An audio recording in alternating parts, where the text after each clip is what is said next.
आखिरकार पुलिस ने सूरज को तोड़ लिया और वो सरकारी गवाह बन गया।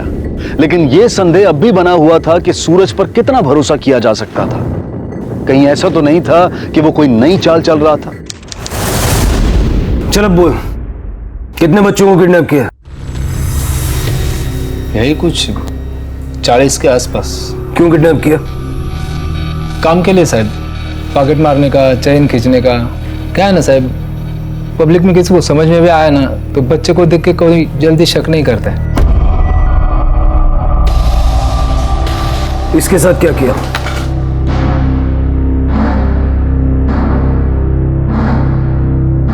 इसको तो मार दिया साहब उन लोगों ने। ये पहला बच्चा था जिसको मारा था, राजा।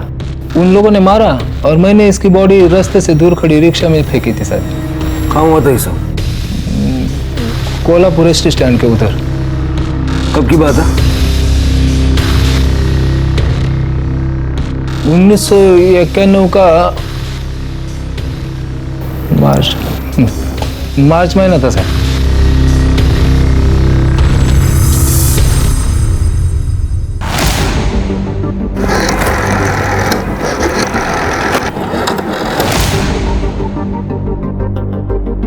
हेलो,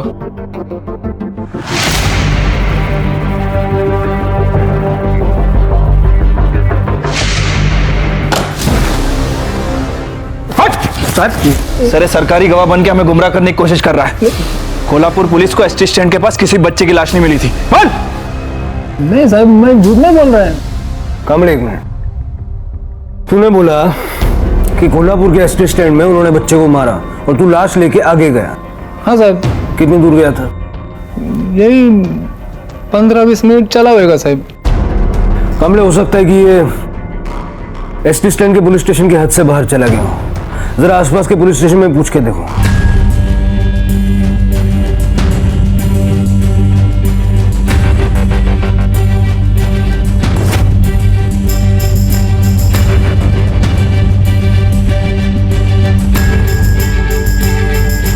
हो सर, हाँ होता। और कितने बच्चों को मारा? बोल, चल बोल फटाफट, टाइम नहीं है, बोल। 20-22।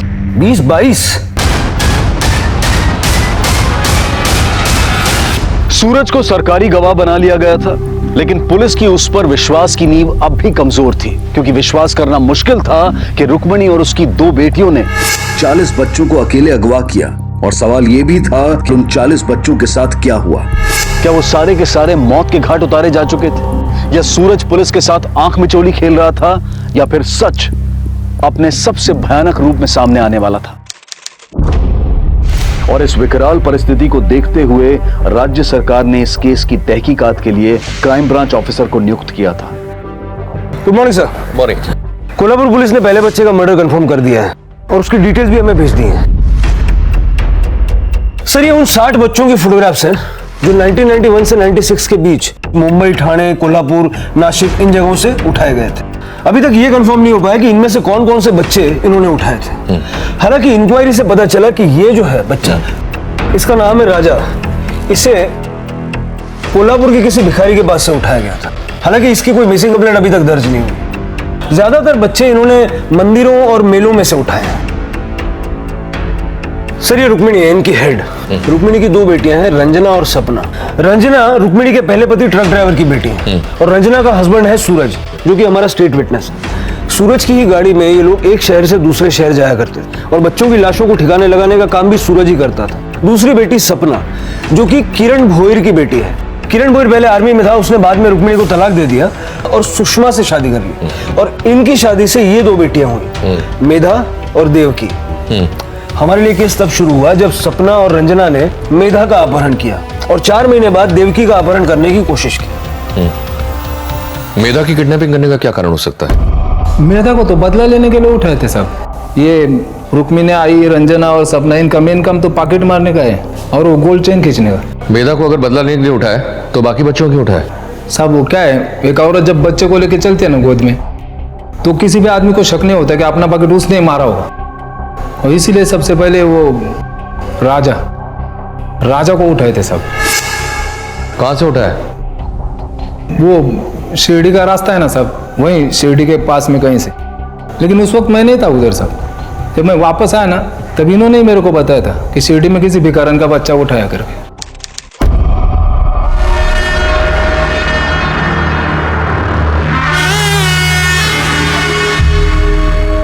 माई मैं कुछ पैसा देना माई, मेरा बच्चा बहुत भूखा है माई, देखना 2 दिन से कुछ नहीं खाया मैं, कुछ देना। अरे इतनी हट्टी कट्टी है, तू भीख मांग रही है? कुछ काम धंधा क्यों नहीं करती? बच्चों को भूखा मारेगी तू? बच्चा बड़ा होएगा तो क्या बोलेगी तू? मैं तो काम करना चाहती हूँ माई, लेकिन मेरे को कोई काम ही नहीं देता है, तो मैं क्या करूँ? अरे वो शेठ को झाड़ू पोते के लिए बाई चाहिए थी ना? हो आई। ए तू इसके साथ जा, तुझे काम मिलेगा। चल हाँ! बच्चे को मत लेके जा, वो शेठ को बच्चे का चिल्लाने का रोने की बहुत चिढ़ है। ऐसा ना हो तुझे काम ना मिले, एक बार काम मिले ना तो कुछ वांदा नहीं है। पर इसको कहाँ छोड़ो? हम है ना हमारे पास। तुम लोगों के पास? अरे हम लोग है ना, और ये आ रही ना तेरे साथ। हाँ। जा तू चिंता मत कर, हम संभालेंगे। हाँ चल। हाँ मैं इसका ध्यान हाँ हाँ रखूँ। बाबू ध्यान रखो मैं। हाँ हाँ। ये पूना में राजा करीब 1 साल भर इनके पास था। उसी को गोद में लेके ये लोग पॉकेट मारते थे साहब।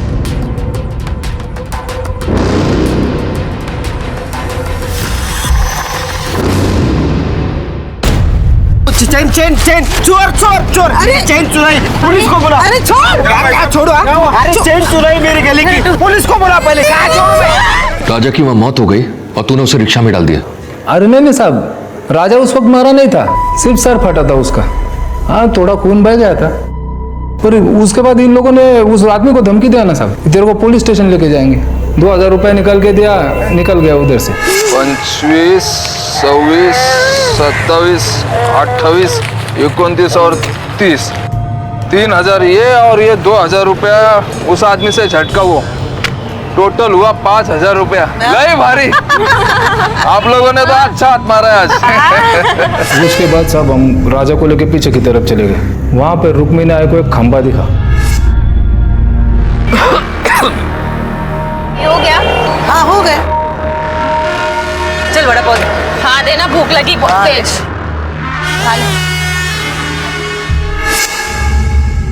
तो आपने इसके बयान को क्रॉस चेक किया कि सच बोल रहा है? यस सर, एक आदमी को रिक्शे में बच्चे की लाश दिखी थी। कोल्हापुर पुलिस ने पंचनामा किया, हमें ये फोटो भेजी।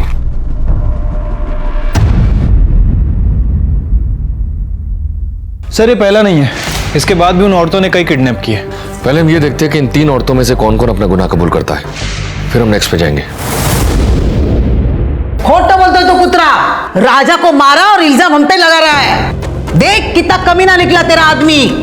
साहब हम लोग औरतें हैं, हमारे भी बच्चे, हम किसी का बच्चा को कैसे मार सकते हैं?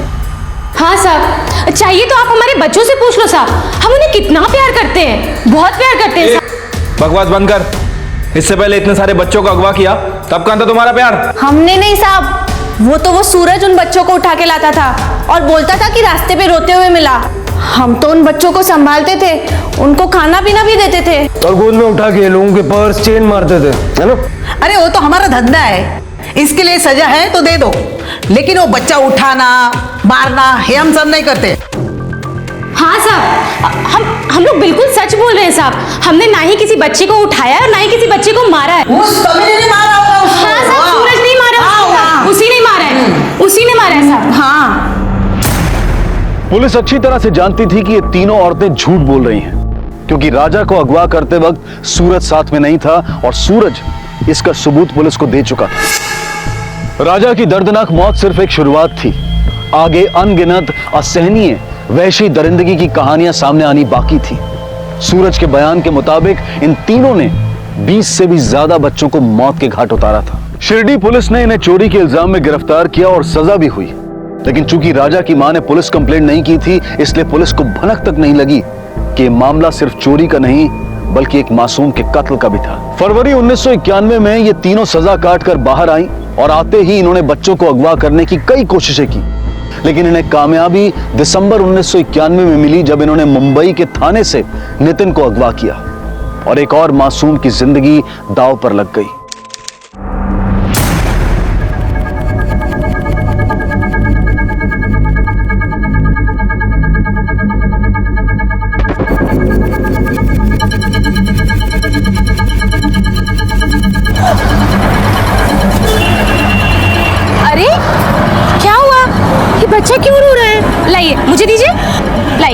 बेटा आ जाओ, मेरे पास आ जाओ, आ जाओ। नहीं नहीं रोती नहीं बेटा, no no no no no no. देखा, चुप हो गया।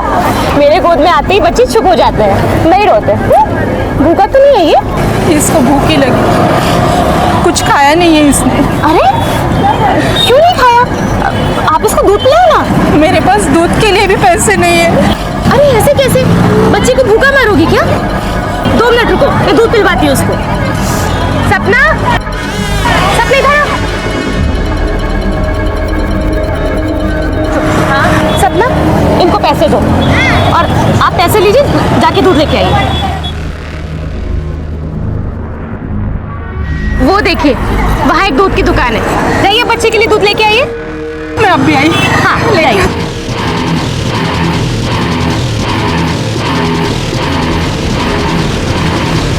उस बच्चे को कब मारा और कहाँ मारा? वो तो मेरे को मालूम नहीं साहब। उस वक्त मैं मेरे काका की मौत पे गांव में था। हाँ, पर वो बच्चा 3-4 महीने तक तो इनके साथ रहा होगा। जब मैं वापस आया ना, तब मैंने पूछा था। रुक्मिणी आई, बोली कि वो बीमार रहता था ना, इसके लिए उसको नासिक के कुंभ मेले में छोड़ के आई है। वो बोली कि तू बच्चे उठा के लाता था, तू बोल रहा है कि वो बच्चे अगवा करते थे। तुम लोग सब लोग मिलकर झूठ बोल रहे हो, पुलिस को गुमराह कर रहे हो। अरे नहीं साहब, मैंने किसी बच्चे को नहीं उठाया। सब उल्टा मैं नितिन को वापस लेके आया था नासिक से। मतलब वो क्या है ना साहब, 3-4 महीने में रंजना को उस बच्चे से बहुत लगाव हो गया था। जब से रुक्मिणी आई, उसको मेले में छोड़ के आई थी ना, तब से रंजना बोल रही थी मेरे को बच्चा वापस चाहिए, वापस चाहिए। तो मैं गया था साहब नासिक में, वहाँ के पुलिस स्टेशन में बच्चे के लापता होने की मैंने कंप्लेन लिखाई थी। अरे एड़े हो गए तुम लोग, चोरी के बच्चे का पुलिस कंप्लेंट किया? अरे चोरी के बच्चे की मां बनने को किसने कहा था? तू एक दिन हमारा धंधा बंद कर देगी। हाय हाय, मुझे कुछ नहीं सुनने का है, मुझे मेरा नितिन चाहिए बस। ये अचानक रंजना को बच्चे पे इतना प्यार क्यों आया? वो क्या है ना साहब, 4 महीने का बच्चा गिर गया था रंजना का, तब से वो बहुत दुखी थी। कभी गुस्से में, कभी नाराज है, कुछ समझ में नहीं आता था। और उसी टाइम पे नितिन को उठा के लाए थे, तो उसका नितिन से बहुत लगाव हो गया था। और मैंने भी नासिक के पुलिस में नितिन की फोटो दी थी, तो उन्होंने भी उसको ढूंढ लिया। वो होता ना, एनजीओ वाली किसी औरत ने उसको देखा था उधर, उसने ले जाके उसको अनाथ आश्रम में दिया। फिर अनाथ आश्रम वालों ने उसको किसी को गोद दे दिया। पुलिस ने मेरे को उनका एड्रेस दिया, तो मैं और रंजना गए थे नासिक में उनके घर।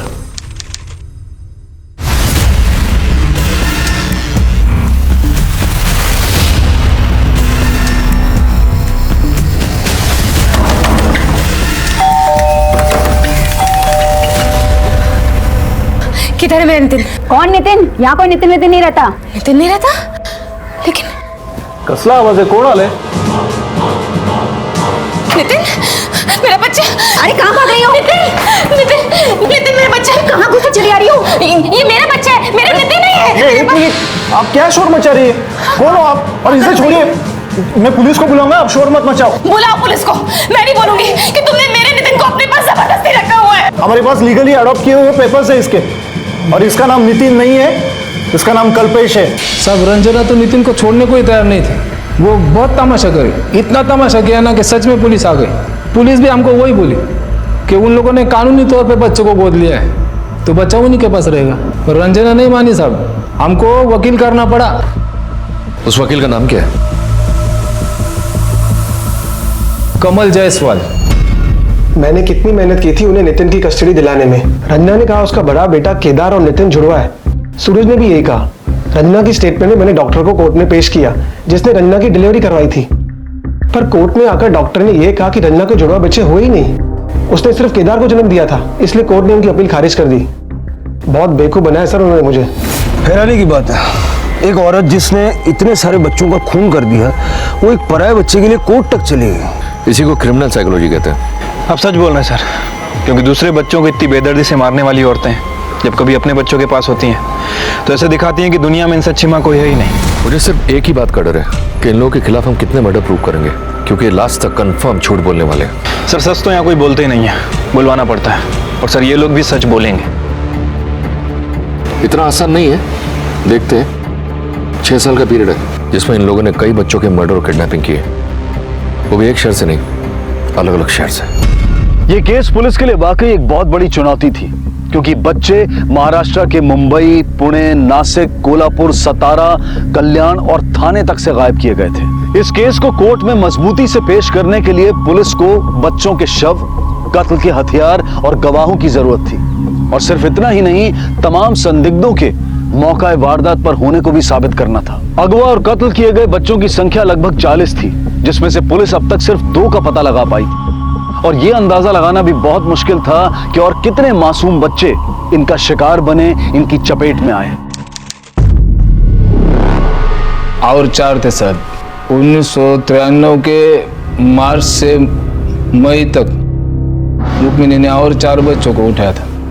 उसमें से एक पूना का सागर भी था। सपना ने सुगंधा को कल्याण से उठाया था।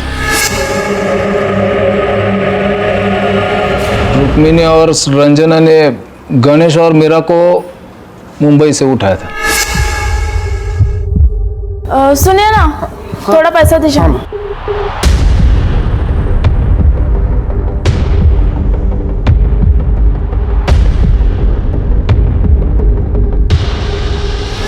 उसी दिन रुक्मिणी ने मुंबई विटी से मीना को उठाया था। इन सब बच्चों को लेके हम लोग मेरी गाड़ी से पुणे आए। तुम लोग बच्चों को कहीं से भी उठाते थे, तो तुमको उनके नाम कैसे पता होते थे? ये उनके असली नाम नहीं थे साहब। इन बच्चों को कुछ 9 महीने तक इस्तेमाल किया साहब। उसके बाद बंटी को घाव लग गया और उसकी जख्म कुछ दिनों में सड़ गई। इधर मीना भी बीमारी चल रही थी।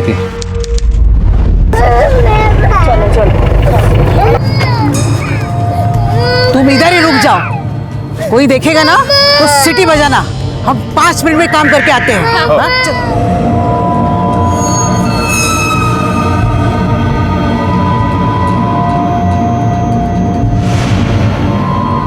बहुत एक्सपर्ट हो गए तुम लोग, 5 मिनट में काम निपटा दिया।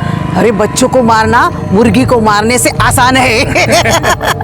अब ये इन बच्चों को ठिकाने किधर लगाने का है? चल चल चल चल, आजा बताती मैं।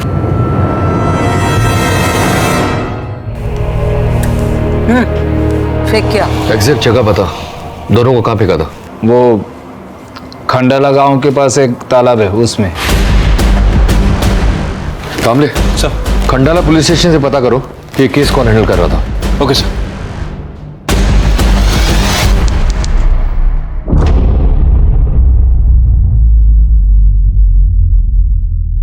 सर, ये खंडाला गांव पुलिस स्टेशन से पीएसआई जोशी हैं। सर, वो केस इन्हीं के पास था। सर, गौतम शिटोले नाम का एक आदमी तालाब में मच्छी पकड़ने गया था। उसे ये बैग मिला था सर। उसने देखा कि बैग में बच्चे की लाश है, तो फौरन हमें फोन किया। हमने वहां आसपास जाकर के चेक किया तो बच्चे की डेड बॉडी से भरा हुआ ये दूसरा बैग मिला था हमको वहां पर। आपने आसपास के पुलिस स्टेशन में इस उम्र के बच्चों की मिसिंग कंप्लेंट चेक की थी? यस सर, लेकिन इन्हें पहचानना मुश्किल था क्योंकि पोस्टमार्टम रिपोर्ट के मुताबिक ये लाश हमें 10 दिन बाद मिली थी। काफी गल चुकी थी और पहचान नहीं होने की वजह से ये केस आगे नहीं बढ़ पाया सर। और पोस्टमार्टम रिपोर्ट के मुताबिक इन दोनों बच्चों की मौत गलत दबाने से हुई है। इसका मतलब है जो सूरज अब तक कह रहा है वो सच है। सूरज की मदद से पुलिस 3 बच्चों के कत्ल को साबित करने में कामयाब थी।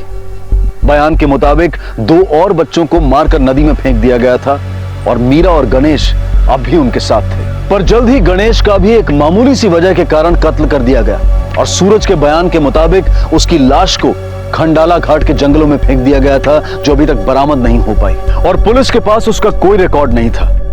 अब 4 बच्चों में से सिर्फ मीरा बची थी। क्या किया होगा उन्होंने मीरा के साथ? क्या मीरा जिंदा थी या फिर उन्होंने उसका भी कत्ल कर दिया था?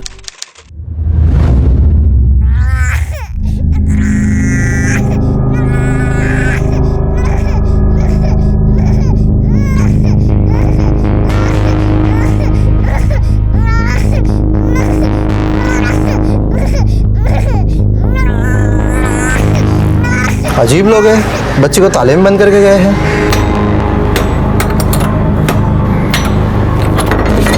डॉक्टर्स का कहना था कि उसे बुरी तरह से पीटा गया है। पुलिस ने रुक्मणी के घर से तलाशी में चोरी का काफी सामान बरामद किया।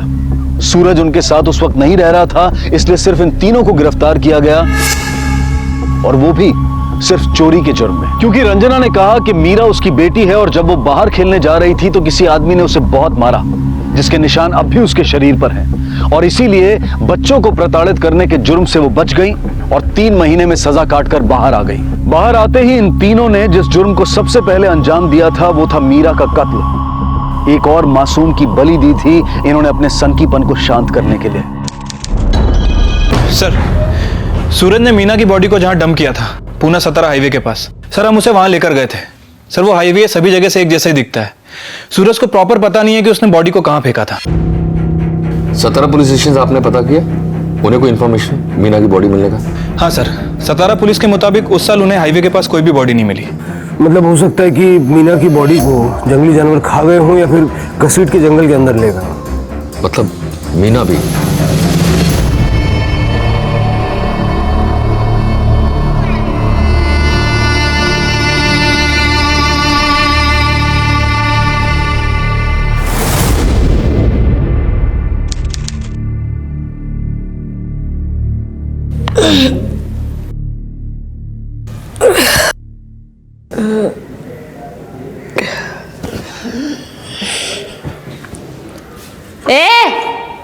चाय देना। कब से चाय नहीं मिली है? सर दुख रहा है मेरा। क्या हुआ, क्यों चिल्ला रही है? तेरे जैसे लोगों को ना चाय क्या पानी भी नहीं मिलना चाहिए, और चिल्लाएगी ना तो जो मिल रहा है ना वो भी नहीं मिलेगा। जा चुपचाप बैठ जा। हे अगर आई उठना। आई क्या हुआ? उठ नहीं रही है ये। आई आई आई आई आई उठना, आई उठ, आई उठना, आई आई आई। अरे उठ, अरे कोई है, मेरी आई उठ नहीं रही है। आओ जल्दी, आओ आई आई आई।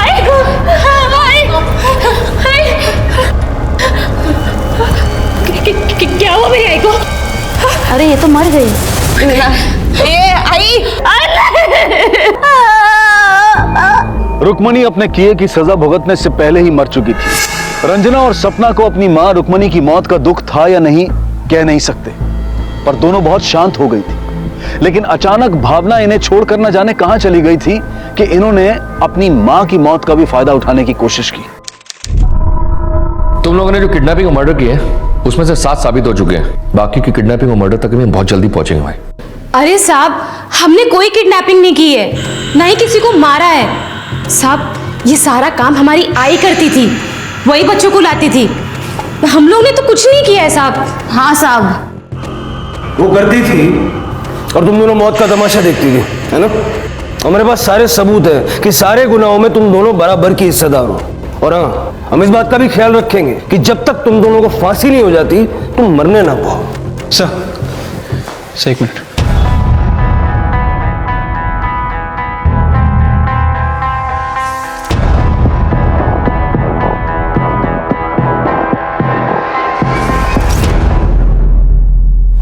सर ये रुक्मिणी के सेकंड हस्बैंड है, ये उनकी बीवी है और मेधा इन्हीं की बेटी थी। साहब मेरी बच्ची को ढूंढो साहब। वो औरत तो आपके पास ही है ना, उससे पूछिए ना मेरी बच्ची कहाँ है, कहाँ रखे उसने मेरी बच्ची को, पूछिए ना। देखिए हम पूरी कोशिश कर रहे हैं उसे ढूंढने की, जैसे कुछ पता लगेगा हम आप लोगों को खबर करेंगे। आप अपने आप को संभालिए। सर क्या आपको लगता है कि इन लोगों ने मेधा को अभी तक जिंदा रखा होगा? लगता तो नहीं है, पर जब तक सूरज से ये पता नहीं चल जाता कि उन लोगों ने वाकई मेधा के साथ कुछ गलत किया है, तब तक उन्हें बता भी नहीं सकते। 6 साल का पीरियड कम ले, और हम लोग अभी तक 1994 में पहुंचे हैं, जबकि मेधा की किडनैपिंग 1996 में हुई है। यानी कि तब से लेकर अब तक पता नहीं और कितने बच्चों की किडनैपिंग और मर्डर हुआ होगा।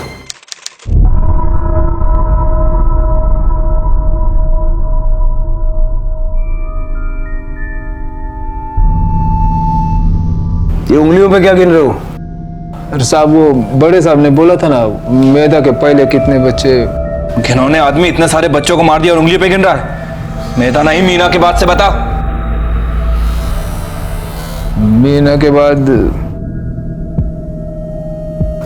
बाद सुरभि थी साहब।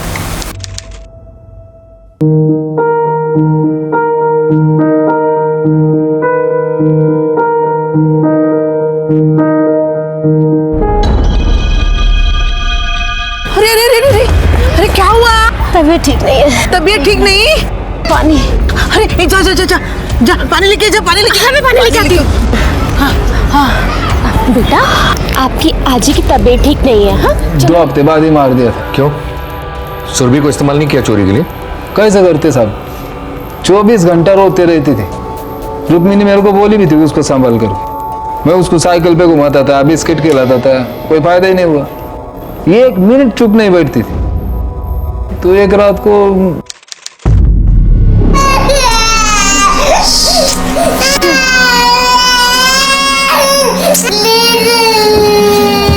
ये आई इसको चुप कराना यार, सोना है।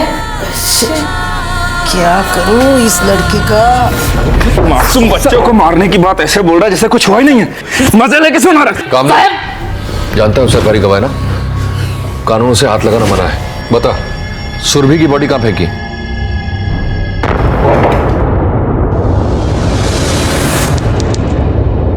कमले साहब, बच्चे की डेड बॉडी हमें इस जगह पर मिली थी और इस जगह के मालिक ने ही पहले डेड बॉडी को देखा था, उसी ने हमें इन्फॉर्म किया।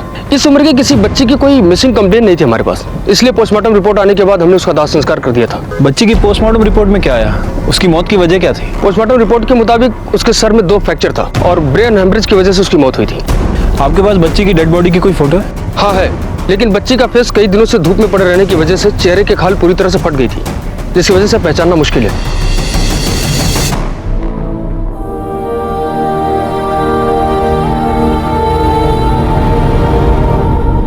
सुरभि के कत्ल के बाद रुक्मिणी ने घर बदलकर और बेहतर घर ले लिया था।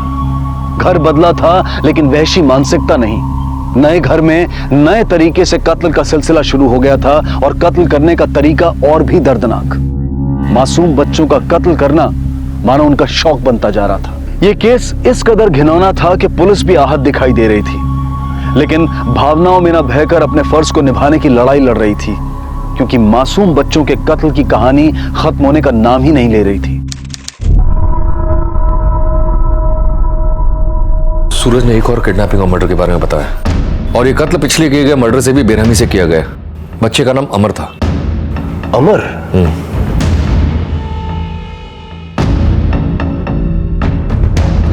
सर, अमर केदार की बर्थडे पार्टी में भी मौजूद था। अमर तब 5 साल का था। 1995 मार्च में इन लोगों ने उसे मुंबई में किसी विट्ठल मंदिर से उठाया था। कामले, एक काम करो, मुंबई जाकर इस केस की फाइल लेकर आओ। Okay sir. 5 साल के बच्चे को अपने माँ बाप का नाम और पता तो याद होना चाहिए। याद था तभी तो उसका मर्डर हुआ।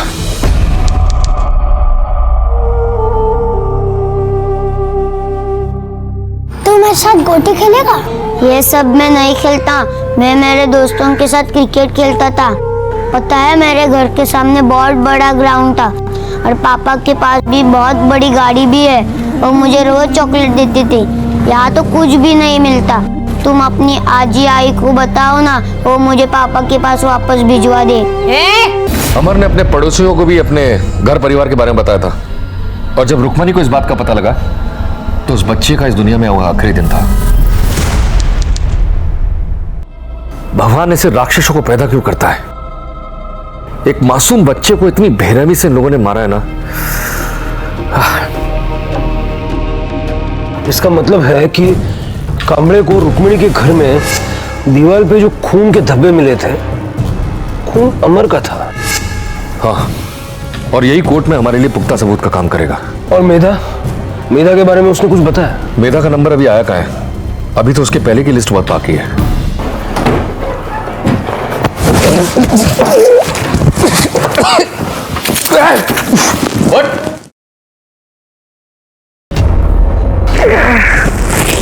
सरकारी गवाह है तू, सरकारी दामाद नहीं, समझा? जो इधर आराम से सो रहा है। चल बोल, अमर के बाद कौन कौन था और कितने बच्चे थे? सब थोड़ी चाय मिलेगी? चाय आ रही है, जब तक चाय आती है आगे बोल। साहब, अमर के बाद में थाने के एसटी स्टैंड से 1 साल की बच्ची को उठाया था, उसका नाम सोनाली रखा था। बच्ची पहले से ही कमजोर थी साहब, हमेशा बीमारी रहती थी। ये ले इसकी दवाई, खिला दे इसको। कितने की लाई दवाई? 320। क्या? 320 की दवाई? अरे 3 रुपए नहीं कमाई इससे, आते ही बीमार बीमार बीमार, उल्टा 1000 रुपया खर्चा हुआ इसके ऊपर।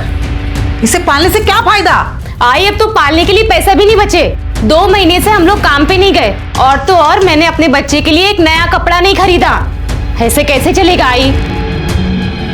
एक काम करते, सूरत चलते, उधर बहुत पैसे वाले लोग हैं, उधर हाथ सफाई कर लेंगे। हो आई? सूरज को बोल गाड़ी तैयार रखने को। मेरी गाड़ी में कुछ प्रॉब्लम हो गया था सब, तो उसको गैरेज पे डाला था रिपेयरिंग के लिए। तो हम लोग प्राइवेट गाड़ी किए और सूरत चले गए। वो सोनाली बहुत बीमार थी सब, तो चोरी करने के लिए बच्चे की ज़रूरत तो थी, इसलिए सोनाली को भी साथ में लेके जाना पड़ा। चोरी करते हुए बच्चे रोते नहीं थे? नहीं सब, काम पे जाने के पहले उसको नींद की दवाई दे देते थे हम लोग, और ये नींद की दवा के कारण सोनाली और भी कमज़ोर हो गई थी। रुक्मिणी यहाँ को लगा कि उसको अभी रखने का कोई फ़ायदा नहीं है, तो एक ढाबे पे हम लोग खाने के लिए रुके थे। उधर उसने बोल दिया कि इससे छुटकारा पा लेते हैं। मैं अब ये बीमार बच्चों को पूना नहीं लेके जा सकती। अरे सूरत में हमने 28,000 से ज्यादा कमाया। वो तो है। अब दूसरा बच्चा ढूंढने का टाइम है हमारे पास, इसको खत्म कर डालेंगे, पीछा छुड़ाएंगे। हाँ अरे वो तो ठीक है, पर इसको मारेंगे किधर? गाड़ी में। जैसी गाड़ी चलने लगी साहब, मैंने ड्राइवर को बातों में लगा दिया। मैंने पिक्चर की बातें चालू कर दी साहब, वो भी एकदम मज़े से बातें सुनने लगा, बात करने लगा। तो मैंने पीछे की सीट पे बैठी हुई रुक्मिणी आई को इशारा कर दिया।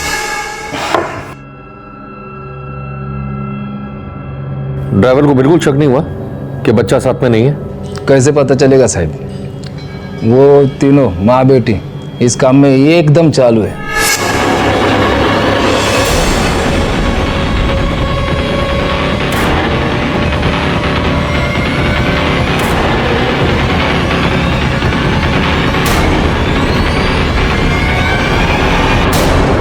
उसके बाद हम लोग पुणे आ गए सब। फिर कुछ दिन के बाद मेरा एक्सीडेंट हो गया, तो मैं मेरे दोनों बच्चों को लेकर गांव में चला गया सब। गांव चले गए मतलब? बच्चे स्कूल में नहीं जाते थे? नहीं सर, उन लोगों ने बच्चों को भी यही काम सिखाया। रुक्मिणी को कभी लगा नहीं कि जो कर रही है वो गलत है? उससे बच्चों को पढ़ाना चाहिए, कुछ बनाना चाहिए, बजाय इसके कि चोर बनाया। तुमने कभी उसको समझाने की कोशिश नहीं की? उधर सिर्फ रुक्मिणी आई के चलती थी, और वो बोले कि वो करना पड़ता था। ये छोड़, ये बता सोनाली के बाद। सोनाली के बाद तो मैं गांव में चला गया था सर, लेकिन उधर से मैंने फ़ोन किया था, तो रंजना ने बोला था कि उसके बाद उन्होंने और 2 बच्चों को उठाया। लेकिन जब मैं 3 महीने के बाद वापस आया तो मेरे को घर में कोई बच्चा नहीं दिखा सर। सुन, मैं जब गांव में था तब तुम लोगों ने 2 बच्चे उठाए थे। किधर है? जहाँ बाकी सारे बच्चे जाते हैं उधर ही। मालूम है, पहले उनसे खूब काम लिया, फिर तुम्हारा ठिकाने लगाने वाला काम मैंने किया। आई मेरे से ना बहुत खुश हुई। देखना कितनी जारी चेन दी है मेरे को। अच्छा, मजे है तेरे। कौन बोला आपको ये सब साहब? मैंने किसी बच्चे को नहीं मारा, और मैं ऐसा काहे को करेगी साहब? और नहीं मैंने किसी को फेंका है, ये सारा काम मेरी आई करती थी साहब। उसके सामने किसी को बोलने की हिम्मत नहीं थी। रंजना, ये वो बच्चे हैं जिन्हें तुमने मार दिया। देखो कितने मासूम हैं, इतनी बेरहमी से मार दिया तुमने उन्हें। साहब मैं काहे को किसी को देखेगी? मैंने बोला ना कि मैंने कुछ नहीं किया साहब, और मेरा इन बच्चों से कोई लेना देना नहीं है साहब। तुम्हारे लेने देने का प्रूफ है हमारे पास। अगर तुम ये 2 मर्डर कबूल कर लोगी तो हम तुम्हारे बच्चे तुम्हारे साथ रहने देंगे, वरना मजबूरन हमें तुम्हें तुम्हारे बच्चों से अलग करना पड़ेगा। उधर ही भेज दो साहब, वो संस्था वाले ना मेरे बच्चे का बहुत अच्छे से ध्यान रखेंगे। उधर ही भेजो साहब। हाँ। रंजना और सपना इतनी शातिर अपराधी थी कि पुलिस की कोई भी चाल कामयाब नहीं हो पा रही थी। उन दोनों में से किसी ने भी उन 2 बच्चों की किडनैपिंग और कत्ल को कबूल नहीं किया जो उस समय किए गए थे जब सूरज गांव में था। 9 बच्चों के कत्ल सामने आ चुके थे, लेकिन अब तक सिर्फ 4 बच्चों के कत्ल के पुख्ता सबूत मिले थे। अपराध की 6 सालों की खोज खबर लेती पुलिस मेधा तक पहुंच गई थी। मेधा उनका आखिरी शिकार थी। क्या मेधा का भी खून कर दिया गया था, या रुक्मिणी ने अपनी सौतेली बेटी को कहीं छिपा दिया था या बेच दिया था? आखिर कहां थी मेधा और क्या हुआ था उसके साथ? मेधा को तो उसी दिन मार दिया था साहब, जिस दिन उसको घर से लेके आए थे। कैसे मारा? जिस दिन रंजना और सपना उसको धर्मशाला में लेके आई, उसी वक्त हम लोगों ने सामान बांध के वहां से निकले थे।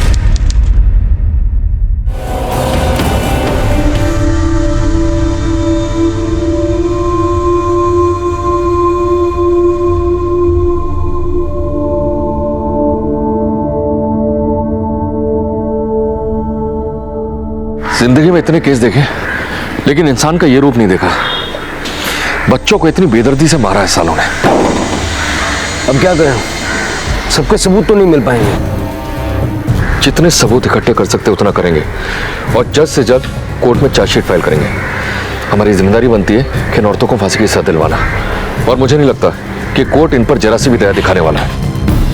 इनकी चार्जशीट पड़ी तब मैं खुद डर गया। पहले मेरे घर पे फोन करके मैंने मेरे बेटे की सलामती पूछ ली। इन दोनों बहनों ने जिस क्रूरता से ये कत्ल किए है कि ये दया के पात्र है ही नहीं। जून 1990 से लेकर 1996 तक इन 6 सालों में इन्होंने अपने अपराधों को एक के बाद एक अंजाम दिया। लेकिन अफसोस की बात यह थी कि इन 6 सालों में पुलिस सिर्फ 5 बच्चों को ही न्याय दिलवाने की अपील कर पाई। बाकी सबूतों के अभाव में साबित नहीं हो पाए। चोरी चकारी करने वाली इन औरतों ने कातिल बनकर विभत्स से विभत्स कत्ल करने के उदाहरण को भी पीछे छोड़ दिया। मासूम बच्चों को गला दबाकर दीवार पर, खंबे पर पटक कर, और वो भी तब तक जब तक उनके सर के टुकड़े ना हो जाएं, और पत्थर से उनका सर कुचलकर उन बच्चों की जान ले ली। इनकी दरिंदगी, इनकी क्रूरता के लिए अदालत ने बिना रहम खाए इन्हें फांसी की सजा सुनाई। लेकिन ये मुसीबत जैसी की तैसी बनी रही और मानव अधिकार संगठन इनकी पैरवी के लिए आगे आए। लेकिन जब उन्होंने इनकी चार्जशीट पढ़ी, इनके अपराधों को पढ़ा, तो उन्होंने भी अपने हाथ पीछे खींच लिए। फांसी की सजा मिलने के बाद रंजना और सपना ने सुप्रीम कोर्ट में दरख्वास्त की, लेकिन सुप्रीम कोर्ट ने भी इनकी दरख्वास्त को ना मानते हुए इनकी सजा को बिल्कुल वैसे ही रखा और अगस्त 2006 में उनकी इस फांसी की सजा को लागू कर दिया गया, जिसके बाद इन दोनों ने राष्ट्रपति से दरख्वास्त की।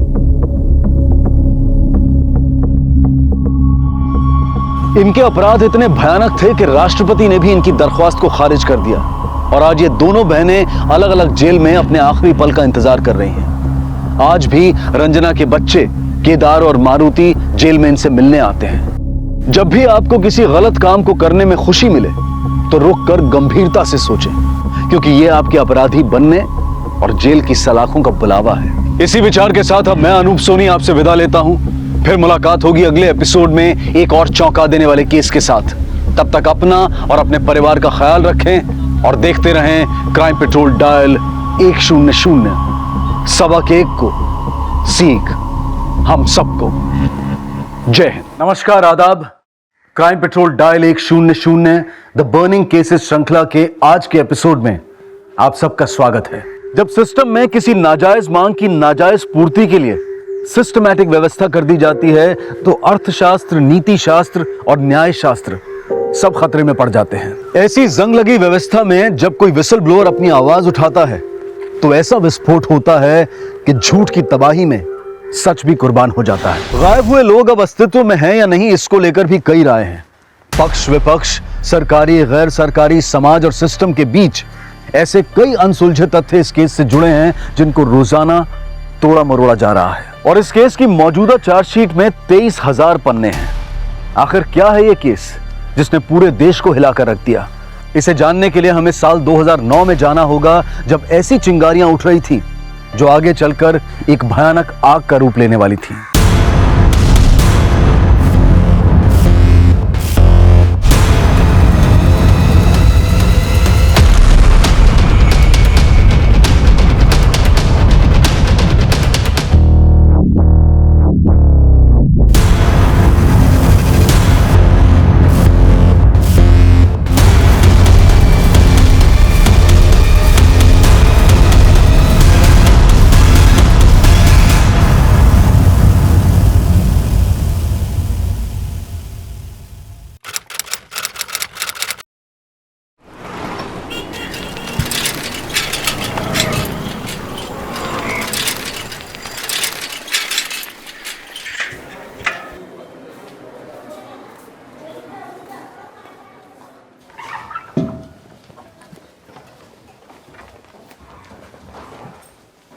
पापा, क्या बोला डॉक्टर ने?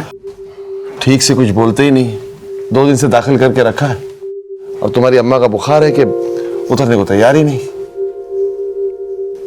पापा आप फिलहाल खाना खा लो, और सुनिए नीचे के डब्बे में खिचड़ी है, थोड़ी सी अम्मा के लिए छोड़ दीजिएगा। अम्मा कैसा लग रहा है अम्मा? हमें यहाँ से ले चलो, अच्छा नहीं लगता है यहाँ। हाँ ले चलेंगे ना अम्मा। आपको पता है आपके लिए आज खिचड़ी बना कर लाए, खाओगी ना? हमको बहुत दुख होता है, हमरे रहते तुमको घर का सब काम, चौका बर्तन सब करना पड़ता है। देखो तुम पाल पोस के हमें कितना बड़ा करती, और हम तुम्हारे लिए इतना भी नहीं कर सकते। ये हमारा फर्ज है। समझदार हो गया है हमारा बेटा।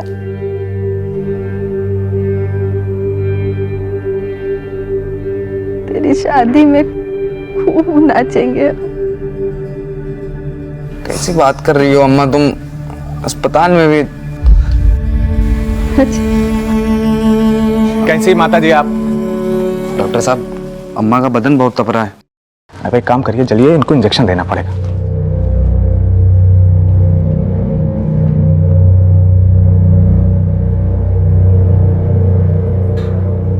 यहाँ के डॉक्टर फर्जी है, इनके चक्कर में पड़ के मैंने सारी जमा पूंजी खर्च कर दी, पर ये डॉक्टर हमारी बिटिया को नहीं बचा पाए। इलाज के नाम पर गोरख धंधा चल रहा है। सदानंद तुम जो कुछ कर रहे हो उससे हम दोनों की लाइफ बर्बाद हो जाएगी। हम ये सब करने के लिए तो डॉक्टर बने नहीं थे, ये सब फालतू चक्करों में पड़ने के लिए। गीता तुम समझ नहीं रही हो। समझ तुम नहीं रहे हो, अपने काम पे कंसंट्रेट क्यों नहीं करते? मैं थक गई हूँ तुम्हें समझा समझा के। रिलैक्स गीता।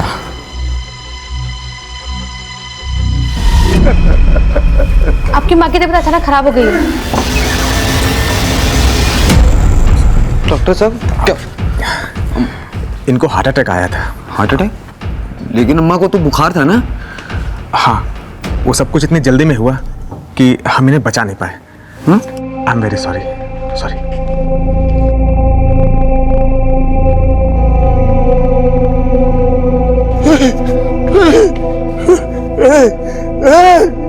क्या हो गया?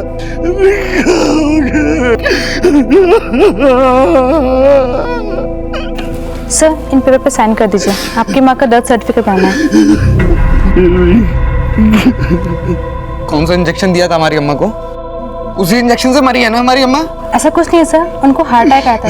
हार्ट अटैक आया था? सर उनको पहले से हार्ट के हार्ट अटैक आया था?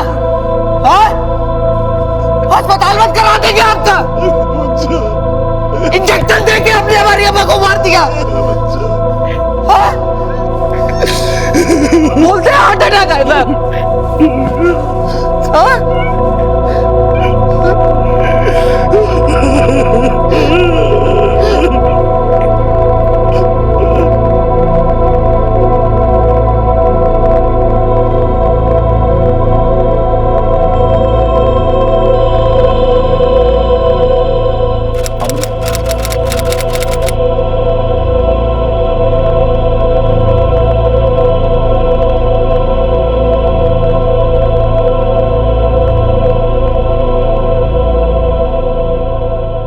चिंता करता है, ठीक हो जाएंगे।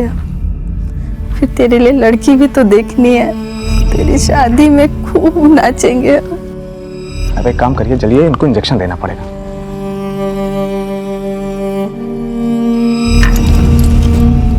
अरे बेटा यहाँ क्यों बैठा है? ऊपर बैठ। और खाना वाना खाया कि नहीं? क्या बात? अम्मा की याद आ रही? बेटा भगवान जिसको अपने पास बुलाना चाहता है उसको कौन रोक सकता है? भगवान नहीं बुलाए अम्मा को, वो डॉक्टर भेजा है अम्मा को भगवान के पास। क्या मतलब? पापा हम सब पता किए प्राइवेट डॉक्टर से। ये जो इंजेक्शन आपकी माँ को दिया गया है जी, अगर इसका डोज ज्यादा हो जाए तो किसी को भी हार्ट अटैक आ सकता है, पर ये रिपोर्ट से क्लियर नहीं है कि आपकी माँ को कितना डोज दिया गया। डॉक्टर अम्मा को इंजेक्शन का ओवरडोज दे दिया। हम आपसे मना कर रहे थे कि उन कागजों पे दस्तखत मत करिएगा। अब मत करो, बाद में पापा इन लोगों को ऐसा नहीं छोड़ना है। अम्मा ने, अगर आपने हमारी बात सुन ली होती तो आज वो डॉक्टर जेल के अंदर होता। वो जेल में होता तो तुम्हारी अम्मा वापस आ जाती का। देखो बेटा, हम गरीब लोग उन लोगों से आफत मोल लेके क्या करते, जीना मुश्किल कर देते हमारा। तुम ये सब छोड़ो और अपनी पढ़ाई पे ध्यान दो। क्या पढ़ाई पे ध्यान दे पापा? वो हमारी अम्मा को छीन लिया और आप कह रहे हो पढ़ाई पे ध्यान दे। क्या करोगे तुम? हाँ? हमको नहीं पता पापा हम क्या करेंगे, लेकिन कुछ तो करेंगे। क्या बोल रहे हो? सुनो बेटा,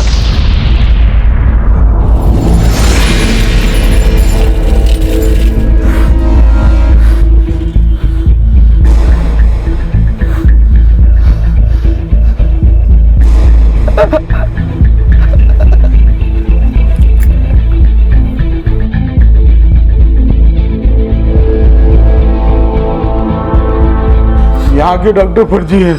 इनके चक्कर में पड़ के मैंने सारी जमा पूंजी खर्च कर दी, पर ये डॉक्टर मेरी बेटी को नहीं बचा पाए। इलाज के नाम पर यहाँ गोरख धंधा चल रहा है। जब अमरीश ने डॉक्टर विनोद गिरी के कुछ पेशेंट्स और पेशेंट्स के संबंधियों से डॉक्टर गिरी से जुड़ी जानकारियां निकालनी शुरू की तो सामने आया कि डॉक्टर विनोद गिरी के पास डिग्री तो थी, पर उसकी काबिलियत पर कईयों को संदेह था। और जल्द ही डॉक्टर गिरी समेत हॉस्पिटल स्टाफ को महसूस होने लगा कि अमरीश उनके खिलाफ कोई एक्शन लेने वाला है।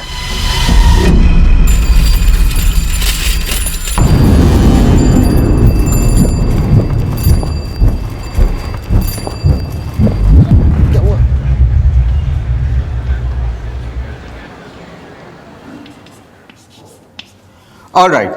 So this is the cross section of a human eye. Okay, first things first. सबसे पहले मुझे ये बताइए कि देखने के प्रोसेस में कॉर्निया और प्यूपिल ये दोनों अलग अलग किस तरह से कंट्रीब्यूट करते हैं? Raise your hands.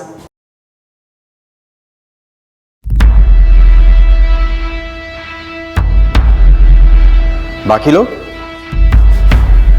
Doctor Sanjeev? Yes sir. आपने इस साल का पीएमटी एग्जाम टॉप किया है ना? Yes sir. और आपको इस सिंपल से सवाल का जवाब नहीं पता है? सर वो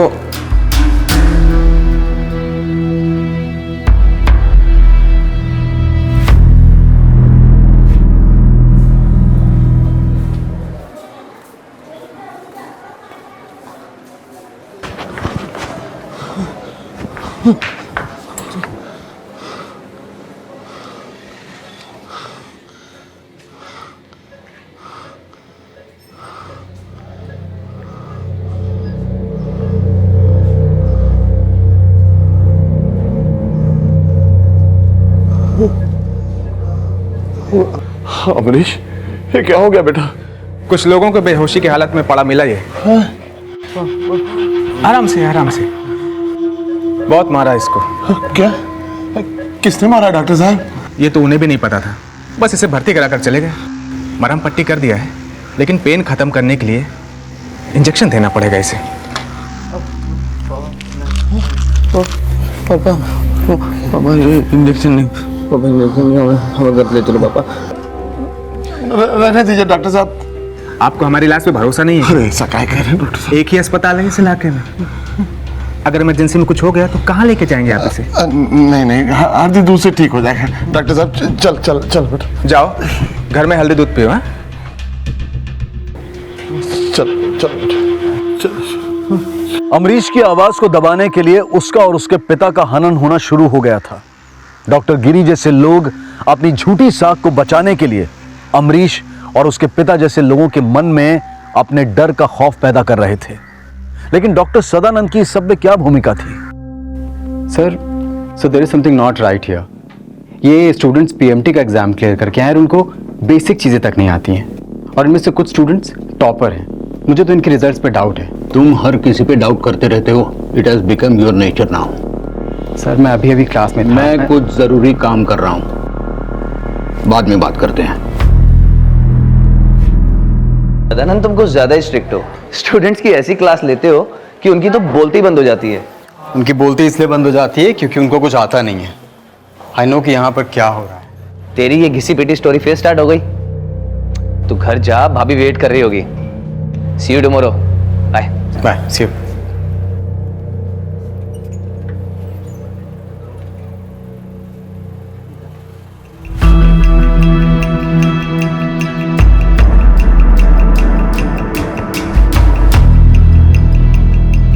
ये त्यागी इतनी डिमांडिंग में कैसे हो गया?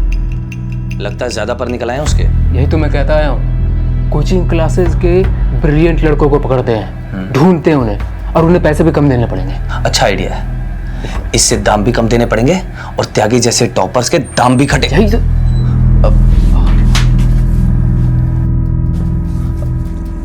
सदानंद, तुम? वो पानी पीने आया था, तुम्हारी आवाज सुनाई थी। तो कौन है ये लोग? मेरे गांव के स्टूडेंट है ना, वो सचदेवा मेडिकल कॉलेज मेरे गांव में। मिलने आए सब लोग मुझसे। अच्छा हाँ। अच्छा, मैं चलता हूँ। हाँ, भाभी भी इंतजार कर रही होगी ना, मैं भी आता हूँ मिलने।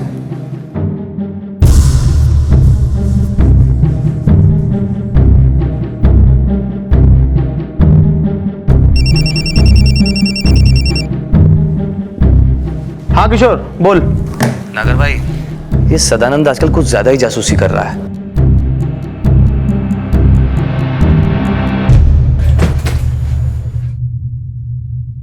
तुम हर किसी पे डाउट करते रहते हो। It has become your nature now. Sadanand, तुम? क्या बात है, सब ठीक है ना?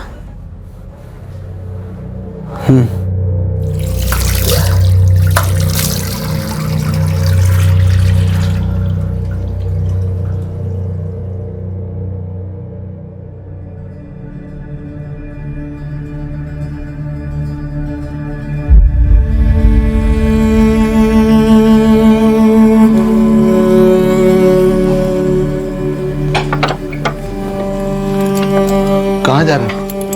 वो पापा जी। चलो बैठो बैठो, कहीं जाने की जरूरत नहीं, चलो। चोट लगा है यार।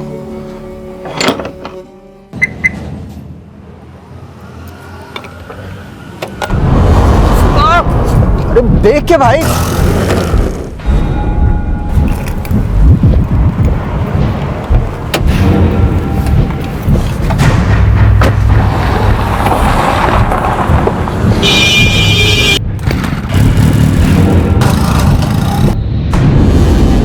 गलत करना तो बुरा होता ही है, लेकिन गलत होता देखकर उसे रोकने की कोशिश ना करना भी सही नहीं होता। लेकिन अक्सर हमें ऐसी मजबूरियां घेर लेती हैं कि हम गलत होता देखकर भी उसे अनदेखा कर देते हैं।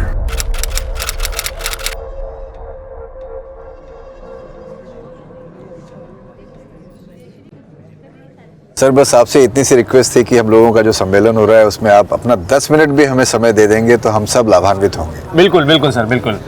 देखिए, मैं अपनी तरफ से पूरी कोशिश करूंगा, लेकिन इनका समय नोट कीजिए, जिस तारीख को बोल रहे हैं नोट के ना। बाकी आप चिंता ना करें। बड़ा चलिए, अब इजाजत दीजिए हमें। हाँ जी, अच्छा जी, नमस्कार। आइए सर, मैं आपको ड्रॉप करता हूँ। सर, वो कॉलेज के एक्सटेंशन की फाइल है।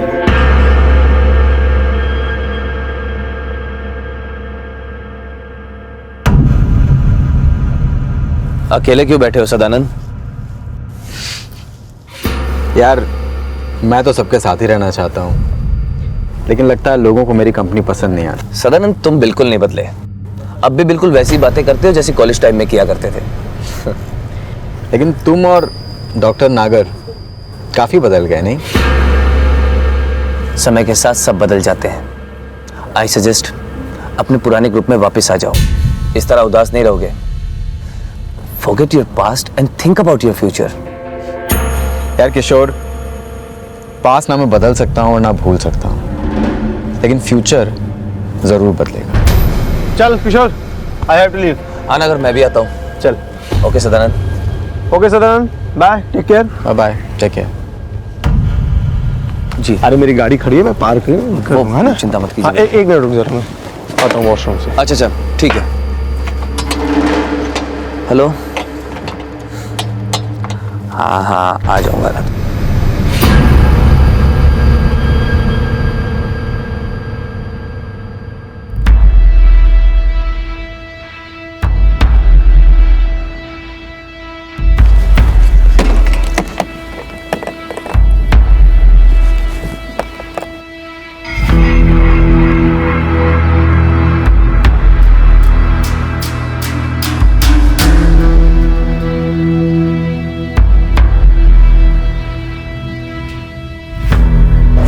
चल बाय। अरे किशोर, चल मैं तुझे छोड़ देता हूँ। हाँ आइए ना। मेरा ब्रीफकेस? ब्रीफकेस अरे यहीं पे तो रखा था। यहाँ कैसे?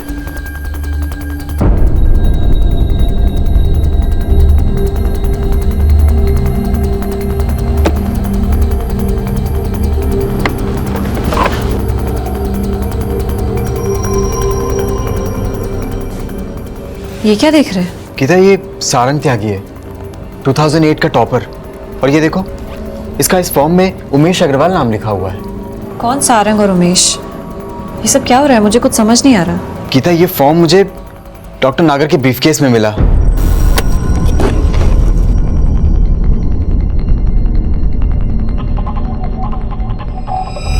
आई एम श्योर कि उस दिन किशोर इसी त्यागी की बात कर रहा था। इससे दाम भी कम देने पड़ेंगे और त्यागी जैसे टॉपर्स के दाम भी घटे।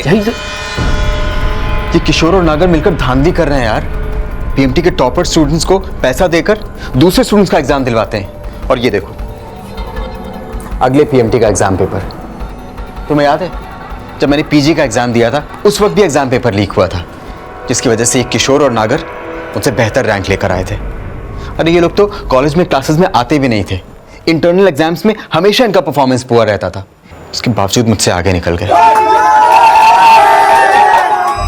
हेरा फेरी करके डॉक्टर्स बने। चलो यार, मैं ये सब बातें एक बार भूल भी जाऊं, लेकिन गीता, अब तो ये सब मिलकर पूरे के पूरे मेडिकल बोर्ड को बर्बाद कर रहे हैं। मेडिकल है यार, लोगों की जिंदगी दांव पे लगी हुई हैं। अब मैं चुप नहीं बैठूंगा, इनके अगेंस्ट में PIL फाइल करूंगा। देखो सदानंद,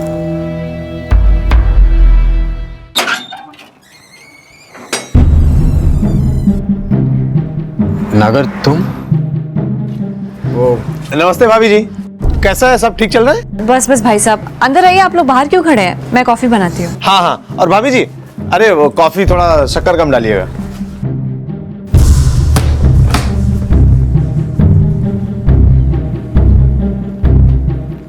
हाँ बोलो, क्या हुआ? देख सदानंद, तू मेरा दोस्त है, इसलिए घुमा फिरा कर बात नहीं करूंगा। सीधे सीधे कहता हूं, तेरे दिमाग में जो चल रहा है ना, उसकी पूरी खबर है मुझे। अच्छा, मतलब मान रहे हो तुम ये सब? सही है नागर, तुम खुद तो एक अच्छे डॉक्टर बन नहीं पाए और अब दूसरों की जिंदगी के दूसरों की जिंदगी की फिक्र छोड़ो, अपने बारे में सोचो। मुझे पता है कि तू मुझसे हाथ नहीं मिलाएगा, लेकिन अगर तेरे ये हाथ मेरे गिरेबान तक पहुंचे ना, तो सारी यारी दोस्ती एक किनारे कर दूंगा। और हाँ, सॉरी, भाभी जी को बोल देना, उनकी कॉफी नहीं पी पाऊंगा ना। Take care.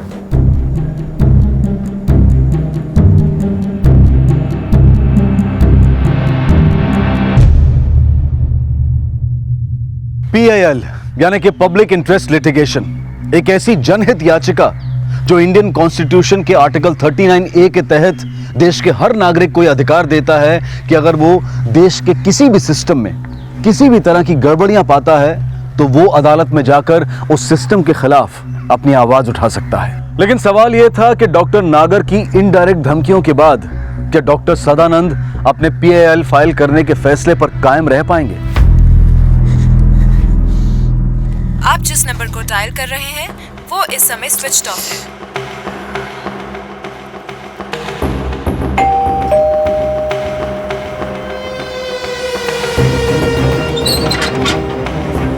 कहाँ रह गई थी यार? इतना लेट कैसे हो गया? रिलैक्स यार, आज पेशेंट्स थोड़े ज्यादा थे और मेरा फोन भी साइलेंट था। वैसे तुम इतना टेंशन क्यों ले रहे हो? अरे तुम फोन नहीं उठाओगी तो टेंशन नहीं होगा क्या? लेकिन तुम ओह, अब मैं समझी कि तुम इतना टेंशन क्यों ले रहे हो। मेरे मना करने के बावजूद भी तुमने पीआईएल दाखिल कर दी ना? सदानंद, ये प्रूफ काफी है पीएल डालने के लिए, और शायद कोर्ट तुम्हारा पीएल एक्सेप्ट भी कर ले। लेकिन क्या तुम जानते हो ये केस तुम पूरे मेडिकल सिस्टम के खिलाफ फाइल कर रहे हो? कि तब मैंने बहुत सोचने के बाद ये फैसला लिया है। डॉक्टर सदानंद ने अब अन्याय के खिलाफ आवाज उठाने का फैसला ले लिया। उन्होंने कोर्ट में पीआईएल फाइल कर दी थी, लेकिन अभी उन्हें कई और इम्तिहानों से गुजरना था। प्रणाम डॉक्टर साहब, कैसे हैं? जी, आप कौन? मैं आपका शुभचिंतक। अच्छा डॉक्टर साहब, एक चीज जानना था। हाँ। अगर किसी को मारना हो तो कौन सा इंजेक्शन घुसाते हैं? जी? अरे डॉक्टर साहब, आप क्यों घबरा रहे हैं? आपको थोड़ी ना घुसाएंगे, आप तो दोस्त हैं। ठीक है, टेक केयर। अमरीश अब एक कूटनीति के तहत उस हॉस्पिटल से जुड़े कुछ मेडिकल स्टूडेंट से दोस्ती बढ़ा रहा था जिस हॉस्पिटल में उसकी मां की मृत्यु हुई थी। अमरीश के साथ क्या होने वाला था इसका एहसास उसे भी नहीं था। वहीं डॉक्टर सदानंद की पीआईएल कोर्ट द्वारा स्वीकार कर ली गई थी और एडमिशन और रिक्रूटमेंट बोर्ड में हो रही धांधलियों की जांच करने के लिए कोर्ट द्वारा एक मेडिकल बोर्ड का गठन किया गया, जिसकी अगुवाई डॉक्टर अस्थाना को सौंपी गई और पुलिस इंस्पेक्टर गौतम को इस बोर्ड का पुलिस इन्वेस्टिगेटिव ऑफिसर अपॉइंट किया गया था। और फिलहाल उन एविडेंसेस के तहत जांच की जा रही थी जो डॉक्टर सदानंद ने कोर्ट में पेश किए थे। तो ये सारंग त्यागी 2008 के पीएमटी एग्जाम्स का टॉपर था और इसका फोटो उमेश अग्रवाल नाम के स्टूडेंट 2009 के फॉर्म पे लगा है। लेकिन 2009 के एग्जाम्स तो हो चुके हैं। हाउ वी विल नो कि उमेश के एग्जाम त्यागी नहीं दिए थे? सर, ये किसी एक उमेश अग्रवाल या सारंग त्यागी की बात नहीं है। सर, मेरे खुद के कॉलेज में मैं कितने सारे स्टूडेंट्स को जानता हूँ जो सिर्फ नाम के टॉपर हैं। उनको मेडिसिन का एम तक नहीं आता है। सर, मैंने रिकॉर्ड चेक किए हैं, वो इंटरनल एग्जाम्स में बार बार फेल होते रहते हैं। सर, पीएमटी एग्ज़ाम में इनको टॉप कराने में सिर्फ डॉक्टर जगदीश नागर या फिर डॉक्टर किशोर का हाथ नहीं है। मैं पूरे विश्वास के साथ कह सकता हूँ कि सर, इसमें और भी बहुत सारे लोग इन्वॉल्व होंगे। ठीक है, तुम्हें जितने भी स्टूडेंट्स पे शक है उन सबकी एक लिस्ट बनाओ, हम उन्हें सर्विलेंस पर रखेंगे। और रही बात डॉक्टर नागर, किशोर और त्यागी की, उनसे हम पूछताछ करते हैं।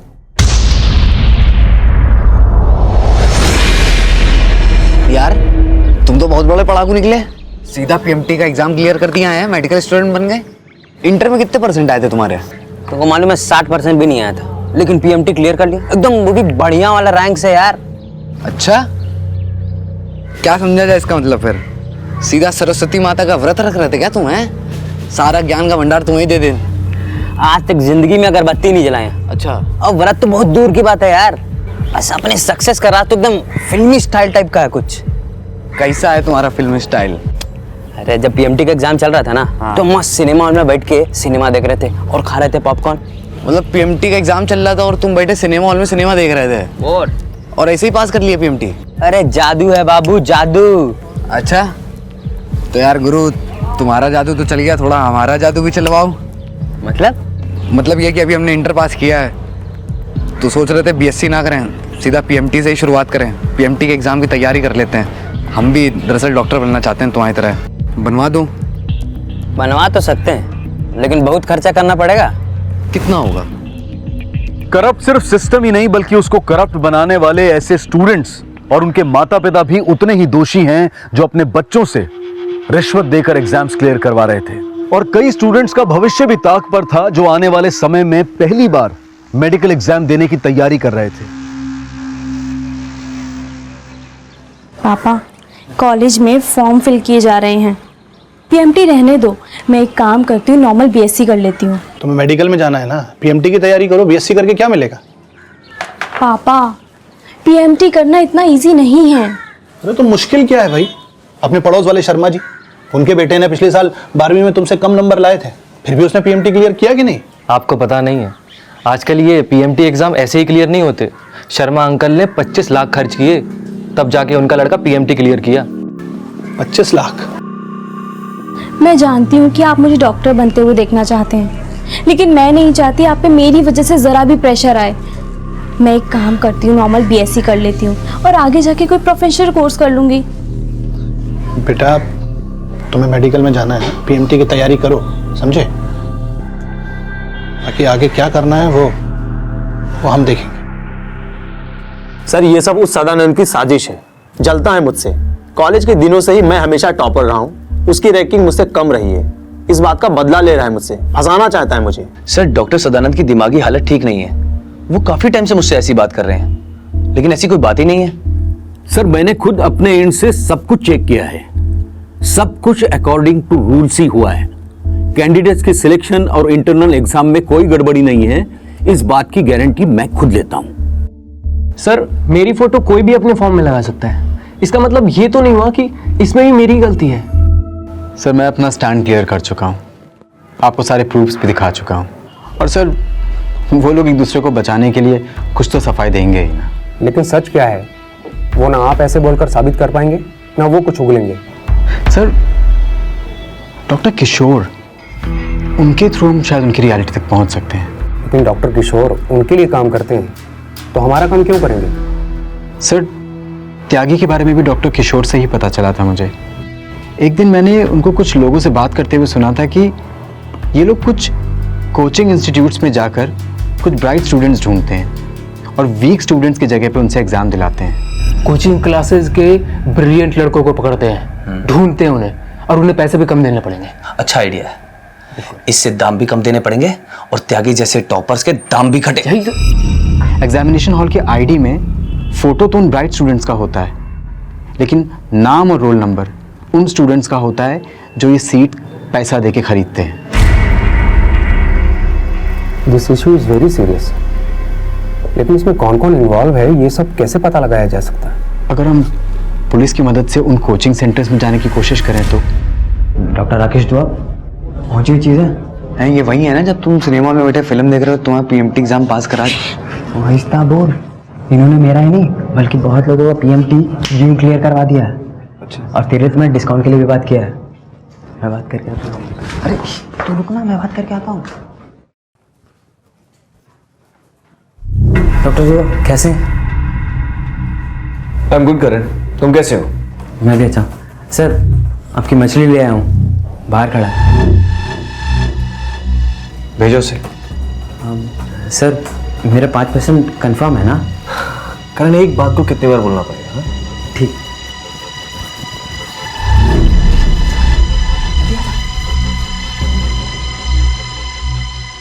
इस बार पीएमटी एग्जाम के एडमिशन की फीस, एक सीट का बजट 40 लाख।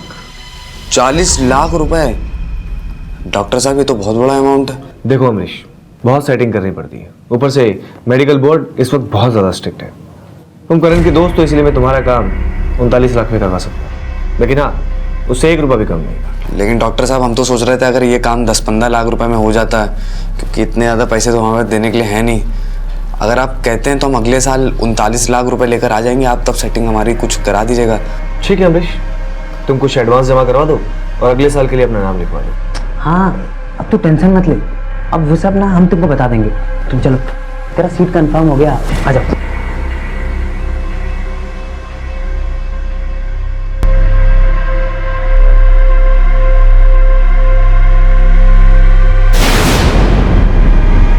डॉक्टर सदानंद के द्वारा दी गई इंफॉर्मेशन के आधार पर अब सभी सस्पेक्ट्स पर नजर रखवाई जा रही थी और उन कोचिंग इंस्टीट्यूट्स का भी पता लगाया जा रहा था जहां के स्टूडेंट्स इस फर्जीवाड़े में शामिल हो रहे थे।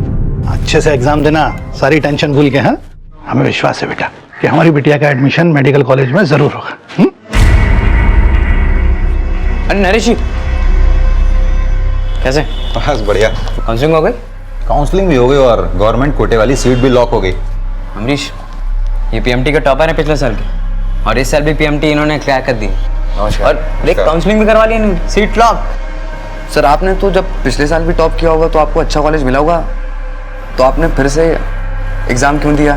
मैं यहाँ दूसरी बार एग्जाम देके एडमिशन लेने नहीं आया हूँ, मैं सिर्फ गवर्नमेंट कोटे वाली सीट बुक कराने आया हूँ। मतलब कुछ समझ नहीं आ रहा है। अरे यार ये सब ड्रामा है, मैं सिर्फ इनरोल कराने आया हूँ। ऐसा क्यों? लेकिन देख भाई, प्राइवेट कॉलेज की कुछ सीट गवर्नमेंट कोटे में रिजर्व होती हैं। हाँ। और जो स्टूडेंट पीएमटी का एग्जाम क्लियर करते हैं वो यहाँ पे अप्लाई करते हैं। जैसा कि पहले मैंने बताया कि गवर्नमेंट की कुछ सीटें प्राइवेट कॉलेज में भी बुक्ड होती हैं, और जो कि मेरिट बेसिस के हिसाब से मिलती हैं, जैसे मेरी एक बुक हो गई है। तो अभी वो सीट मैं तब तक पकड़ के रखूंगा जब तक काउंसलिंग नहीं होगी, और काउंसलिंग होने के बाद वो सीट मैं छोड़ दूंगा और उसका मुझे मिलेगा पैसा। पैसे किस बात के? वो सीट पहले किसकी थी? गवर्नमेंट कोटे की। अभी मेरे छोड़ने के बाद किस कोटे में आ गई? अब कॉलेज के कोटे में। कॉलेज वाले उसे अपने मैनेजमेंट में ट्रांसफर कर लेंगे और वही सीट 40 से 50 लाख में बेच देंगे। उसमें उनका भी फायदा है और मेरा भी।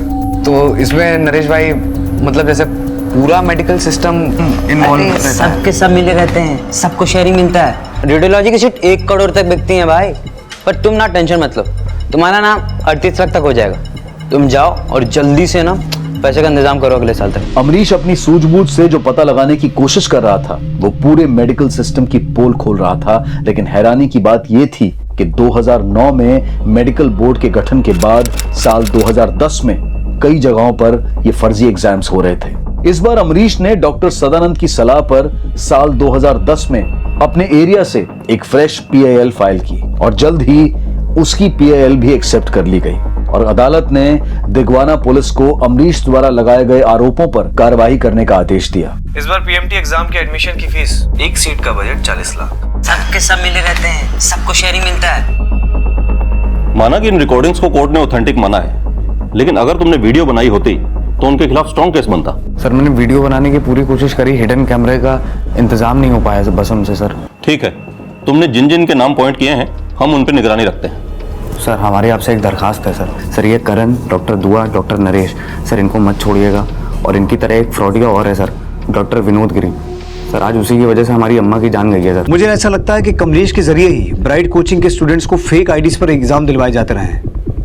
ये सब हमारी निगरानी में है। सर डॉक्टर सदानंद की हेल्प से हमने 117 सस्पेक्ट्स को नैरो डाउन किया है।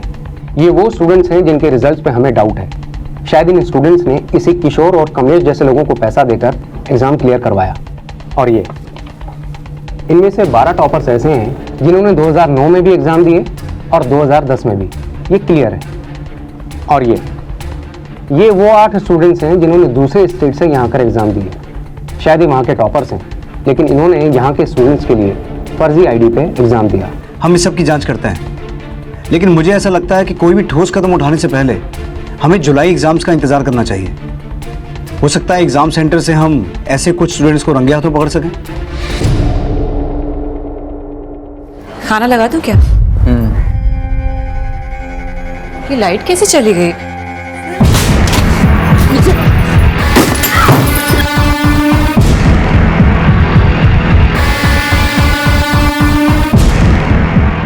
साल 2011 के एग्जाम के दौरान PI गौतम की अगुवाई में कई ऐसे मेडिकल स्टूडेंट्स को अरेस्ट किया गया जो फर्जी तरीके से एग्जाम दे रहे थे और इनमें से एक विनय कुशवाहा भी था। सर मैं लालच में आ गया था, गलती हो गई सर मुझे छोड़ दीजिए, मेरा कैरियर बर्बाद हो जाएगा सर। अगर तुझे अपने करियर की इतनी चिंता होती तो ये सब करता ही नहीं। मैं भटक गया था सर, मुझे पैसों की जरूरत थी और कमलेश ने मुझे 2 लाख रुपए का ऑफर दिया था सर, मैं खुद को रोक नहीं पाया।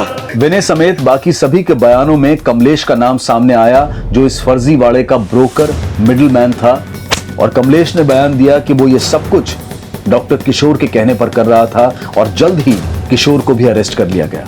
और किशोर के बयान से सामने आया कि इस फर्जी वाड़े को कैसे प्लान और एग्जीक्यूट किया जाता है। मैं ऐसे स्टूडेंट ढूंढता था जो डॉक्टर बनना चाहते हैं। फिर दूसरे राज्यों की कोचिंग क्लासेस से ब्राइट स्टूडेंट लेकर आता था ताकि वो वीक स्टूडेंट की जगह एग्जाम दे सके, और ये सब के लिए हम पर सीट 20 से 25 लाख रुपए चार्ज किया करते थे। कब से चल रहा है सब? जी कई सालों से। सबसे पहले हम स्कोरर को ढूंढते थे, क्योंकि कमज़ोर स्टूडेंट तो अपने आप ही ब्रोकर के जरिए हमारे पास आ जाता था। फिर हम उसके लिए एक फॉर्म भरते थे और फॉर्म के ऊपर फ़ोटो हम टॉपर की लगा देते थे, और एग्ज़ाम हो जाने के बाद वापस उसकी फ़ोटो कमज़ोर स्टूडेंट के साथ बदल देते थे। और ये सब करने के लिए हमारी सेटिंग एग्ज़ाम सेंटर के अंदर कुछ ऑफिसर्स के साथ भी थी। किशोर ने इस फर्जीवाड़े का खुलासा तो किया, लेकिन इस सब में डॉक्टर नागर की भूमिका से इनकार कर उन्हें बचाने की कोशिश की। वहीं मेडिकल बोर्ड ने 117 सस्पेक्टेड स्टूडेंट्स में से कई स्टूडेंट्स की डिग्री को खारिज करके उन्हें सस्पेंड कर दिया। कईयों को जेल भी हुई और जिनके खिलाफ पक्के सबूत नहीं मिले उन्हें वार्निंग देकर छोड़ दिया गया। इस केस में ये 117 का आंकड़ा आगे चलकर 2500 से भी ज्यादा होने वाला था। पापा, मैंने पीएमटी एंट्रेंस एग्जाम पास कर लिया और मुझे दिगवारा का सबसे बेस्ट कॉलेज मिला है। भाई वाह भाई, हमारी बेटी ने हमारा सिर फख्र से ऊंचा कर दिया। अरे अब इसे डॉक्टर कह सकते हैं भाई हम। लेकिन चौंकाने वाली बात यह थी कि साल 2011 के बाद भी यह फर्जीवाड़ा रुकने वाला नहीं था। अपने पास 157 इंजन है, कम से कम 300 बोगी का इंतजाम करो, समझ गए? ये इंजन और बोगी ऐसे कोड वर्ड थे जो आने वाले समय में इस केस को और भी सनसनीखेज बनाने वाले थे। वहीं अमरीश आरटीआई यानी कि राइट टू इंफॉर्मेशन एक्ट के तहत उन 117 मेडिकल स्टूडेंट्स के एग्जाम्स की आंसर शीट और उनसे जुड़ी जानकारियों का अध्ययन कर रहा था जो मेडिकल बोर्ड की सस्पेक्ट लिस्ट में थे। और साल 2012 के रिजल्ट के बाद डॉक्टर सदानंद को फिर ऐसे हिंट मिले जिससे यह साफ था कि एग्जाम्स का यह फर्जीवाड़ा अब तक चल रहा था। डॉक्टर सदानंद आरटीआई के तहत ऐसे कई स्टूडेंट्स की आंसर शीट्स और उनके बैकग्राउंड की जांच कर रहे थे जिनके रिजल्ट्स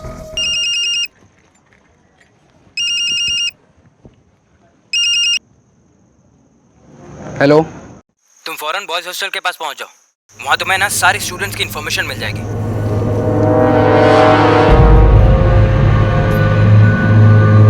चुपचाप से इसमें लिख कि तूने जो कुछ भी कोर्ट में कहा था ना वो सब झूठ था, और इसमें ये भी लिख कि तू सुसाइड करना चाहता है। चल लिख।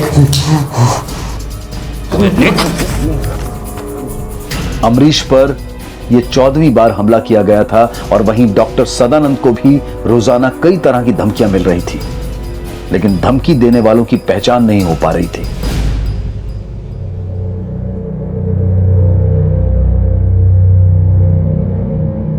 हमें सस्पेंड करा के बहुत होशियार समझता तू अपने आप को। इस लाइन देख रहा है ना तू, ये भी तेरी जान ले सकता है। अब जिंदगी और मौत तेरे हाथ में, क्या चाहिए सोच ले। अमरीश को इस बात का अंदाजा था कि ये सारे हमले उस पर सिर्फ पीआईएल को वापस लेने के लिए किए जा रहे थे, लेकिन इस सब के बावजूद वो अपने फैसले पर टिका रहा। वहीं डॉक्टर सदानंद ने 2012 के एग्जाम्स में हुई धांधलियों को लेकर 2013 में एक फ्रेश पीआईएल फाइल की और पुलिस को कई ठोस सबूत भी मुहैया करवाए। सर, ज्ञानेंद्र, अमित, जितेंद्र, सौरभ, नेहा, सर ये मेरे कॉलेज के स्टूडेंट्स हैं जो एमबीबीएस के इंटरनल एग्जाम में हमेशा कम स्कोर लाते हैं। और सर आसपास के ऐसे कई कॉलेजेस में बहुत सारे स्टूडेंट्स इस तरह से हैं। और सर सबसे ज़्यादा ताज्जुब की बात यह है कि 2011 का एंट्रेंस एग्ज़ाम देने के लिए ये स्टूडेंट्स अपने शहर से 400 किलोमीटर तक की दूरी तय करके गए थे। पुलिस ने इन सभी लोगों की जांच करना शुरू कर दिया। वहीं अमरीश की अपील पर कोर्ट ने उसकी सुरक्षा में एक पुलिसकर्मी को मुहैया करवाने का आदेश दिया।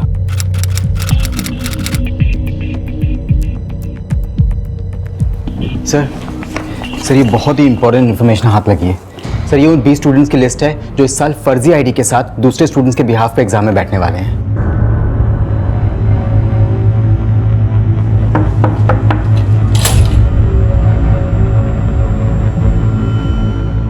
जी, क्या नाम है तेरा? सर रोहित झा। अपने बाप का नाम और प्लेस ऑफ बर्थ बता। सर महेंद्र, कानपुर से सर। तेरे फॉर्म में तो कुछ और ही लिखा हुआ।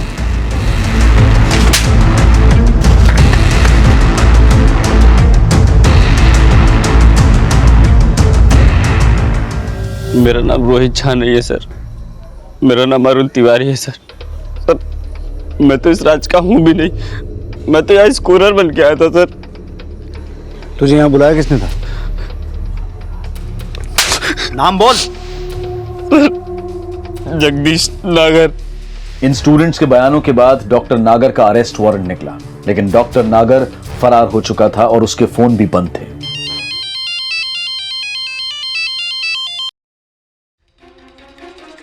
डॉक्टर सदानंद ने डॉक्टर नागर का एक फोन नंबर पुलिस के साथ शेयर किया और पुलिस ने उस नंबर को ट्रेस करना शुरू कर दिया और जल्द ही डॉक्टर नागर को मुंबई के एक होटल से अरेस्ट कर लिया गया, जहां से डॉक्टर नागर का फोन और लैपटॉप सीज कर लिया गया।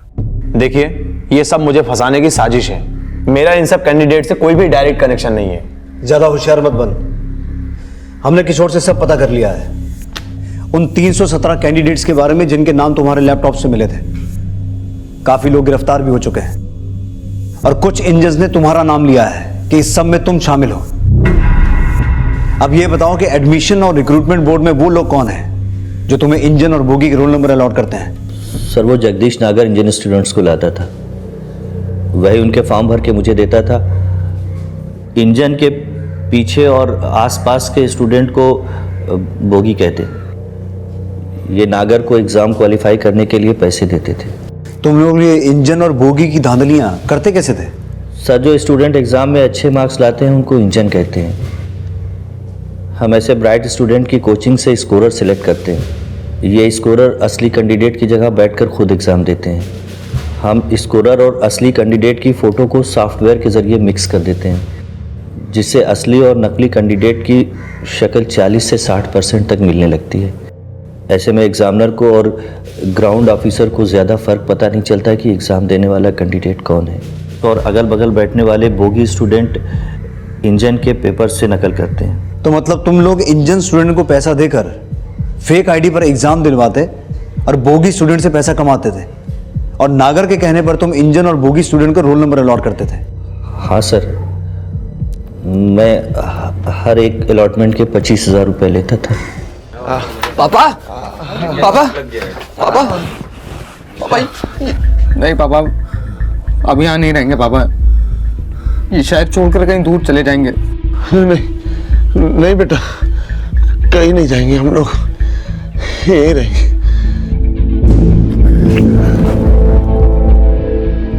Let me decide my sir कि ANR स्कैम की रिपोर्टिंग के लिए कौन जाएगा। इस एडमिशन एंड रिक्रूटमेंट स्कैम की ग्राउंड रिपोर्टिंग की इच्छा रखने वाला निश्चित सिंह क्या अपने बॉस को कन्विंस कर पाएगा?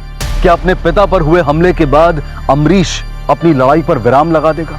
धमकियों और हमलों के बाद अब एक बीहड़ इलाके में ट्रांसफर हो चुके डॉक्टर सदानंद क्या इस केस में पहले की तरह इन्वॉल्व रह पाएंगे? और STF की जांच का क्या होगा, जिसके बाद ये केस CBI को सौंप दिया जाएगा? और इस पूरे केस में CBI की क्या भूमिका रहेगी? इन सभी सवालों के जवाब हमें मिलेंगे कल रात 11 बजे इस केस के दूसरे और आखिरी भाग में। अब मैं अनूप सोनी आपसे विदा लेता हूं, फिर मुलाकात होगी। तब तक अपना और अपने परिवार का ख्याल रखें और देखते रहें क्राइम पेट्रोल डायल 100। सबक एक को सीख हम सबको। जय हिंद। इस तरह के और भी एपिसोड देखने के लिए हमारे चैनल को सब्सक्राइब करें और बेल आइकन दबाना ना भूलें।